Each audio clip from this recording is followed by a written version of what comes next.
Hello and welcome to the first episode of the PERC Coffee Podcast. I'm your host, Andrew, here with PERC's owners, Philip and Alan. We're going to expand on some of the different coffees they have, teach us a little bit, teach me a little bit anyways. And so I guess let's just start off, Philip. What are you drinking today? This is the Brazil Legender. It's one of our core coffees. We've had it for 3 or 4 seasons. It's really fantastic, and we keep coming back to it. And I think we'll have it as long as we can. It's wonderful. And so, Alan, you said this was the first coffee we had to talk about. You were pretty set on that. What's the reasoning behind that? Yeah, I think of the Legender as a gateway coffee. Like, it's super, super approachable for anyone coming from like a more traditional coffee, maybe. It's still going to really stand out. And I guess it reminds me a ton of my gateway coffee.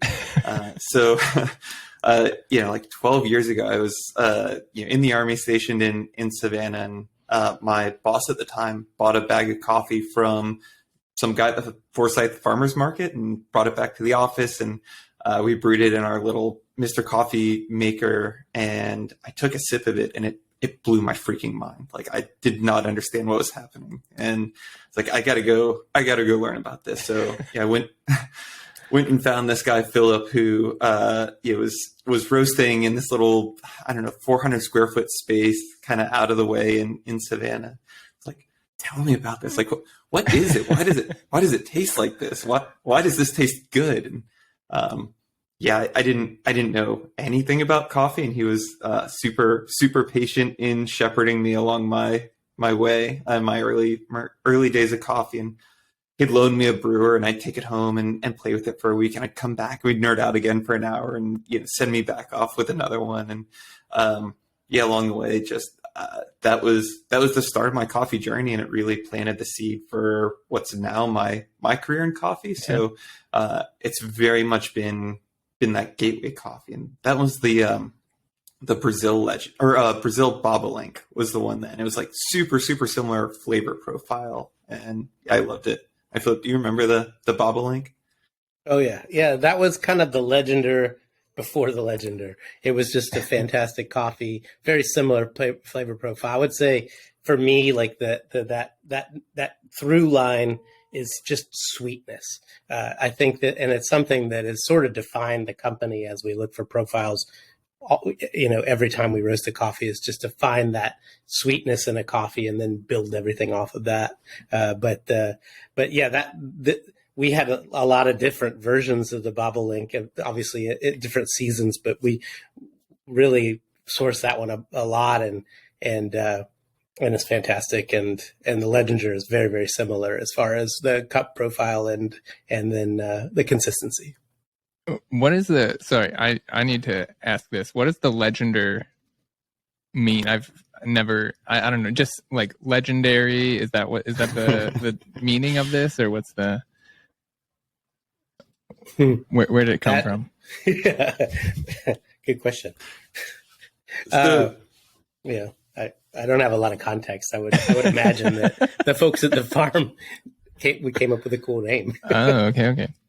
Yeah, it's effectively, this one's a little different. Most of our coffees are named for either the like washing station or the co-op or the farm itself. And this one's more of a brand that's kind of from a collection of farms from a guy in Brazil that decided to call it Legender. Call it that. Right. So it's really an amalgamation of a handful of producers coming together, and then it goes kind of from Legender to our importer to us. Cool.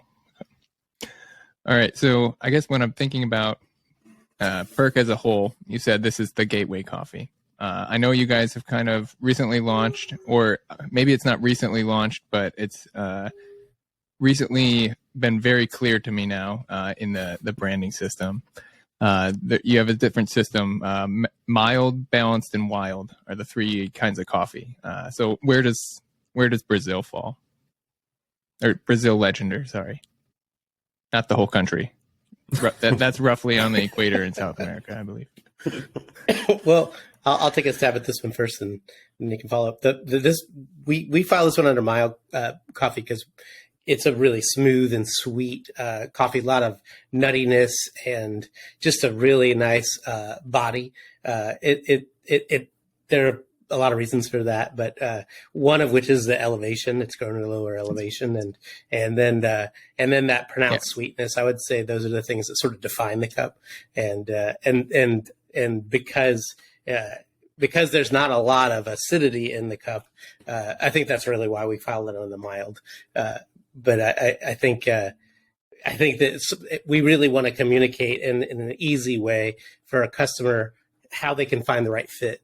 It's something that Alan and I talked a lot about, really like from an early on, even those very early days. I used to kind of say, sometimes if someone comes to me and they say they want a great bag of coffee, the first one I recommend based off of our interactions isn't always like right on the nose. But once I give them one and they give me feedback, I can usually put them in the perfect coffee. And it's something helping people find the coffee that's right for them quicker and then the next bit of that is how to help them get to a better cup quicker. So those are the two kind of focuses. And I think Alan really kind of came to us with the party with the mild and wild. And, I love the branding aspect of it and love the simplicity of it. I think there's other companies that have done similar things. It's not novel. Sure. Handsome Coffee Roasters had, I think, Adventure and Comfort. So I think people have worked on ideas like this. And but I don't think that I think that good ideas are in the public knowledge. Sure. Yeah. And trying to help a customer is always the focus, and trying to spread awesome coffee is always the focus. No, I mean, so about a year ago is when Nicole and I came down to Savannah and tried some coffees with you guys. And that's like what you're talking about now. Is like the whole idea of this sommelier of coffee was so novel to me. And I don't know, it's so fun to learn about a new niche. Right. And that's, I think, what you're doing for me, and you're making that easier with these bags of coffee. So is that kind of the starting point then for most people? Obviously it's not the ending point, but is a mild coffee kind of the starting point? That's like what we're used to. It's different for everybody. I think one of the things, if anything, we've learned is that everybody's on a different journey and everybody has different interests, and that's just communicating what to expect helps them just connect with what they want. Or what they might want. And then once they're in, I think then it's fun to kind of maybe go wild. Yeah, exactly. Go wild. That's great. Or maybe go balanced. I think just trying different things and seeing, and once you've caught the kind of, like, I think that all of us in coffee are aware that we're sort of hooked for life. It's once you kind of get really learn how interesting and how many factors there are from in brewing or in roasting or where it comes from or the people side of it. There's just so many layers of the onion that are like, just like once you're in, you're in. All right, so can we dive Alan, in? I'm doing all the talking here. Let's dive in on that actually, which I think this is perfect for Alan. So when you said there's so many different aspects, even talking about like the brewing, which is probably the starting point, I would think, at least for me. I've just started playing with temperature. So Alan, what's some, if I order myself a bag of Brazil Legender today and it shows up, probably not tomorrow, but in a reasonable amount of shipping time, what's the brewing process? Yeah. So, and I do want to comment on one thing. Like you said, mild's not necessarily where you end, but it might be, right? So, this is the bag of Brazil that's sitting on my counter because I have a bag of Brazil Legender on my counter at all times, and even when I have some of the other like most ridiculous, crazy coffees the world has to offer, I love being able to switch back to the Legend or both, because it's just like when you just want a good cup of coffee, like just coffee, right? Yeah. It's always there for you. Yeah, it's like a comfort food kind of thing. Totally. Yeah. And it's fun to also have that back and forth between so like at all of our coffee shops, you can always get a mild coffee on drip or flash or espresso, or a wild coffee, or you can get a flight and try all of it, right? But it's nice to be able to go back and forth and experience all of the things that coffee can be. So, but to answer your question, how do I brew it? So it's a really, really forgiving coffee. Like the Brazil Legender, it will do fine any possible way you could brew it, and you're going to get to a pretty good cup pretty easily. Okay. I think the thing where it really shines though is espresso, like just straight espresso, because it's super just rich and full bodied and creamy as espresso, and it just gives you that like everything you want in a classic espresso. It's not a face melter. It's just great espresso. And I typically find that on almost any machine, almost any brew conditions, like a 2-to-1 ratio. So if you're using 20 grams of coffee, get 40 grams out, or 18 grams of coffee, you want a 36 gram shot. Does really well. It's usually right around 30 seconds again on like almost any machine, almost any pressure. It's kind of a no fuss coffee. It's super, super easy. And then it stands up really well to milk. So like if you're an espresso milk drinker, anything from cortado to a latte, it stands up pretty well to that. Of course, not everyone has an espresso machine. Like I know you don't, Andrew. So I think that the thing I would recommend is probably an AeroPress, which that was my first love in coffee brewing, and there's still, I don't know, a handful of them around my house, and my 4-year-old knows how to AeroPress. Of course she does. Yeah. Also like winning 5Ks or some other thing that we saw recently. That's 100 yard sprints, 5K, whatever. Yeah. Exactly. That's neat. And the AeroPress gets you that same kind of like super rich, heavy, full bodied cup, which again, like I think the Legender just does extremely well with that. So you have something like a 15-to-1 ratio in an AeroPress. You can even go stronger if you want. So you have 16 grams of coffee, 240 grams of water, and that's kind of its happy place. Okay. You're not going to go wrong with brewing it though.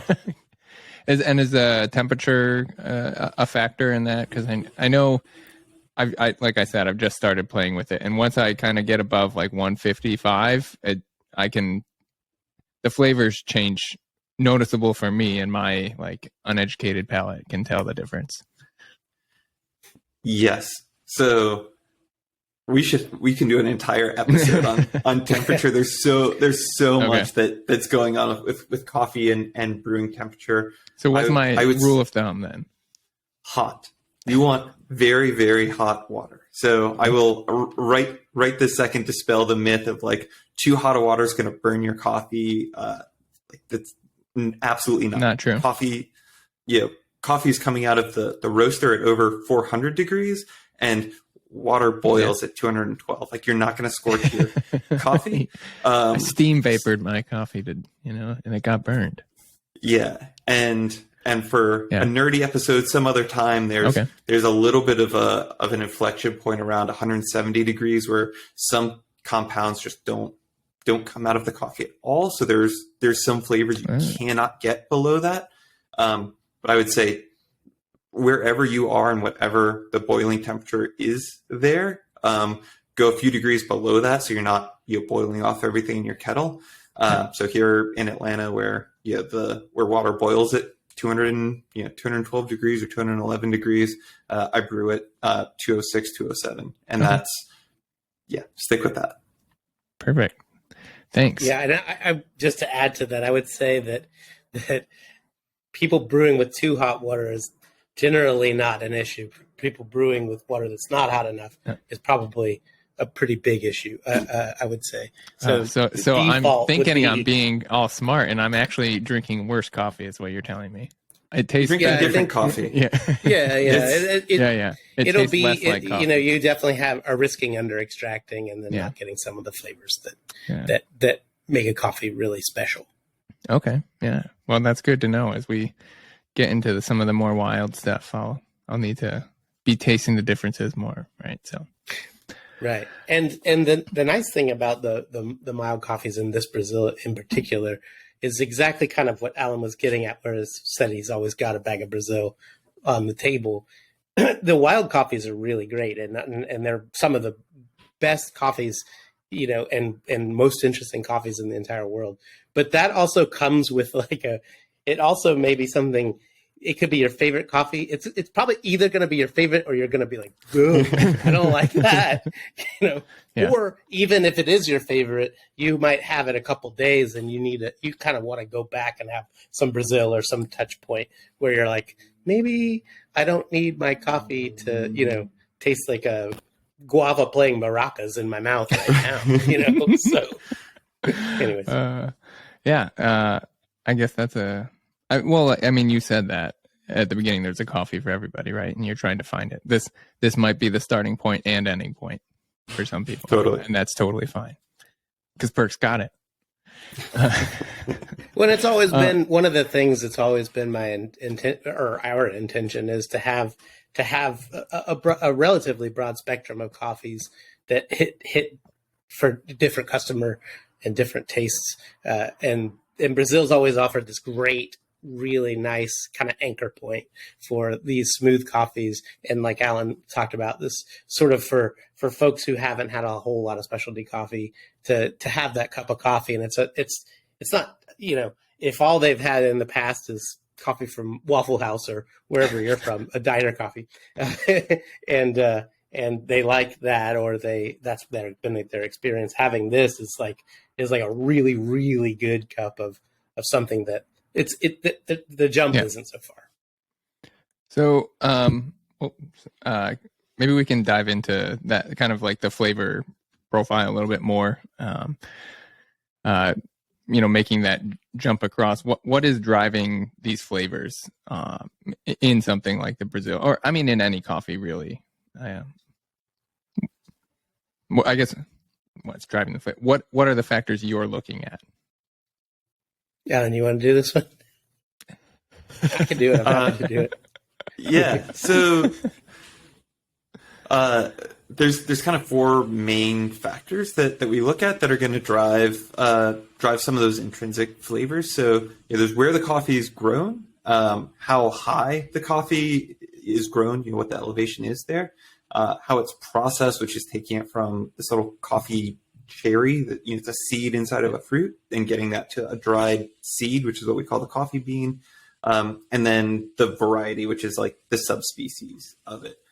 So for any of our coffees on perkcoffee.com, like you can see those four things are always listed for each one, and that can give you a little bit of an indication of what a coffee is going to taste like, although it's definitely not a hard fast rule. Okay, yeah. So I'm pulling up perkcoffee.com. All right. So Brazil Legender, tasting notes of almond butter and cocoa. All right. Scrolling down. So, all right. So we have origin, elevation, process, and variety. These are the four factors you're talking about. Right. So Brazil, I don't know Portuguese. We'll say that it's Minas Gerais. I don't know, some combination of French and Spanish there. I'm going to let you roll with that. I apologize to any Portuguese speakers. So can you tell me a little bit about that, maybe Philip or Alan, I guess? Sure. What's that? Yeah. The area is in the southeast of Brazil, and it is, the coffee's grown fairly low, so around 1100 MASL, which is meters above sea level, and the processing is a natural process coffee. So those things, those two bits kind of combine. A low-grown coffee generally is not going to have a ton of acidity, and it's not going to have generally a ton of those fruitier notes that you might get or floral notes you might get from an African coffee or something that's grown at a much higher elevation. So the Brazil and the elevation is telling you that, or when you're right, yeah. So when you're understanding, ordering. Yeah. Yeah, well, and my experience in coffee and having roasted coffee, I know a lot about what coffees from Brazil have to offer just from roasting and tasting, but also knowing the elevation gives me a bit of information that it's a little bit lower, so it's probably going to be less acidity, less of those sort of fruity floral notes, and sort of more leaning into chocolate, nutty, caramelly notes. So, and that's then, more from the elevation. Sorry, I keep hammering it. So that's the elevation. Yeah, no, that is one factor. As we said. Right. Yeah, I know. It's not a hard and fast rule, because every once in a while you'll taste a coffee that's a low grown coffee, and there's other factors that may contribute to making it more complex or giving it some fruity notes. I've definitely had some Brazils where fruit came out more than others. So there's other factors that contribute to those things, but that's one factor that starts to, it's almost like you're a little bit of a Sherlock Holmes. You say, oh, well, it's Brazil and it's low grown. So I'm starting to get an idea, starting to get a picture of what this may be. And this is some of the reason why, obviously, this is a little bit higher level. So that's kind of back to why the mild gets you at least in the area of the 2 or 3 coffees you may want to, and then starting to look at some of the stuff. All right, so I'll let you dive in on process. Yeah. So processing, processing is, this is a natural process coffee. There are sort of 3 main processes, natural, washed, and then semi-washed, which is some level in between the two. And natural process just means you pick the coffee and you let that coffee dry into more of a raisin before you remove the seed. And this particular result of that, and with the elevation and other factors, contributes to its sweetness and just its mellow sort of body, and all of the it's not just this one factor that contributes to it, obviously, but so I would say those 2 factors, and then I'll obviously along with variety, but that gets those. It's a yellow and red Catuai, which really kind of gets into. Oh, good. I was hoping I wasn't going to have to pronounce that. So yeah. Right. Yeah, I took a stab at it. Generally, I'm not not the best with pronunciation, but I've heard this one enough to, I think, get it right. But those are kind of the main factors that contribute to sort of the terroir and all of the there's other things like rainfall and things like that contribute to what this particular season from this place under these conditions. It changes year by year. So I find it really interesting to keep getting the same coffee season after season and try to compare it and say, like, oh, this season's a little different. And I find that those differences, I think a lot of folks seem to really try to and this is a fairly consistent coffee, but I really like to see the subtle differences season after season. But for the most part, it's always, this season might be a little bit more almond butter. And I think last season we had cashew. I don't know. You mentioned earlier the coffee sommelier, and that's something that we obviously we get into. I'm in our cupping lab in our sample roasting room now, and so we really get into it. We have boards, and we do all the thing, but the customer, I if they're interested in that aspect, it's awesome, and we're always welcoming. But I mean, don't want them to feel like that's a hurdle they have to get over to have a good cup of coffee. Sure. Yeah. I mean, it's not necessary, but it is a very enlightening and fun thing to do. Just to do it at least once, right? Because we got to do it that one time, and it was just so cool to go. Like at the start, the Brazil was definitely my favorite. Like you said, it's kind of what I'm used to with coffee. But by the end, it was one of the Andres Cardonas. I don't remember which one it was. It was at the Sunrise Sunset series or something like that. Right. Was my favorite. I didn't even think about it. Yeah. But yeah, I mean, just like you go up, or we went up the scale and came back down, and then by the end, it's like, I don't really like this Brazil that much anymore. But like you don't know that if you don't ever try. And like a flight or a tasting is really a good way to try that out. Yeah, Alan, did you have anything to add on the contribute the flavor things that contribute to the flavor of the Brazil? No, I mean, I think that's spot on. There, like you said, like there's so many exceptions to all of the things, and yeah, I think it'll be really fun to kind of talk through some of the other coffees we have in house right now. But in addition to some of the ones we've had, like we had this anaerobic processed coffee, which is his whole own episode, right? But it was a coffee that was grown, in Mexico and at a really low elevation, like half the elevation that the Legender is, which those two would tell you it's going to be really, really mild and not going to have a lot of dynamic flavors. But then the processing took it way, way off the charts the other way. And it was super, super fruity and had a lot of dynamic flavors happening. So it's a fun time in coffee where people are being so deliberate, producers are being so deliberate about, even given the circumstances of,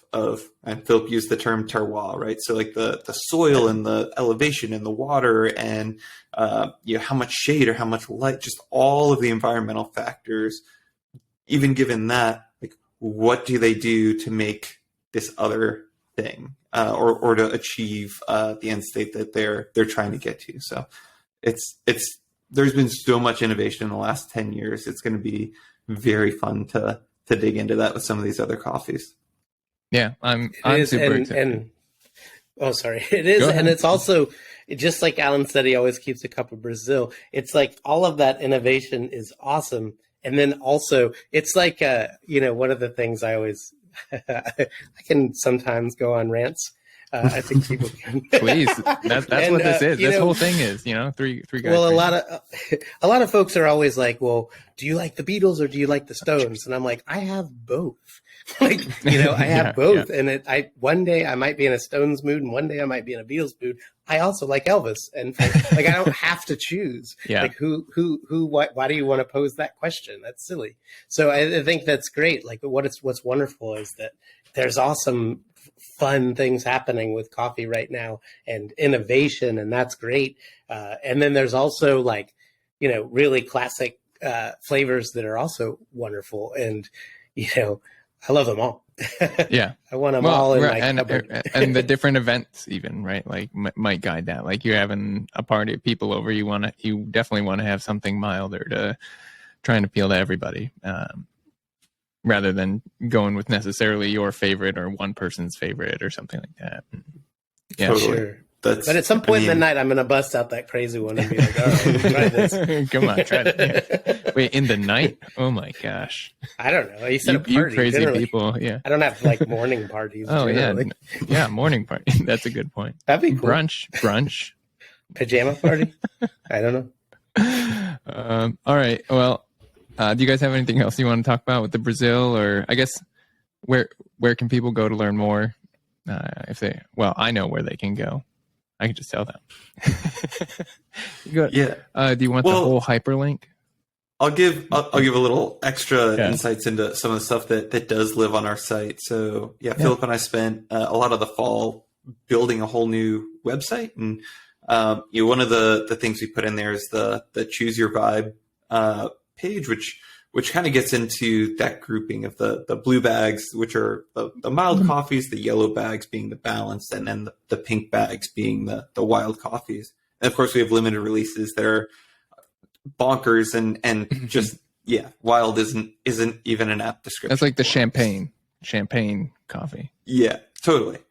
I mean, when you start to get into tasting notes like Fruit Loops, it's which is really tempting. Such a good marketing technique. But yeah, so I mean, I think that's a really good place to start, and especially try a coffee, right? So if you start with something balanced like the Guatemala, you at least know what direction to go. Do I want more stuff happening in this cup, or do I want less happening in the cup? And it can give you that divergent path. We've got brew guides on the website as well, and then there's kind of all the things that we've talked about in brief with processing and origin. It's all it's all there under the Seed to Cup page. So lots of information, and then we're always happy to nerd out with people if they have questions. Yeah, and to add on to that, it's if you go to the website, the click Learn, and you'll see that drop down with all of those things. And it's something that when we were building the website, and even before, when I was looking at, I spent a lot of time trying to understand everybody who's in this industry and what they do and how they present information, how they talk about things, what coffee they source. We talk behind the scenes. In fact, just the other day, we did a trade with another roaster of like, hey, here's some of our coffees. I'd love to taste some of your coffee. So we're definitely in that. And it's something that for a long time, I would see this kind of information on bags or on the website, like elevation and processing and variety. So it's not uncommon that folks do that. One thing that I did notice is that a lot of folks, and not everyone, but a lot of folks didn't explain why those things were important on their website. And so it was important to us to try to do that as best we could. And so that's why these pages are really important, and try to spend a lot of time just in case somebody does want to go down the rabbit hole, it's there for them. So hopefully it's helpful. Hopefully that's a cool thing, and sparks like questions. So yeah, we're always excited to talk about it. So awesome. That's what we're doing here. Well, thanks guys. And I guess we'll be back in a couple weeks ish, time frame TBD, with another coffee to talk about and teach Andrew and some listeners a little bit more. All right. See you later. Thanks. Thanks, Al. Thanks for listening.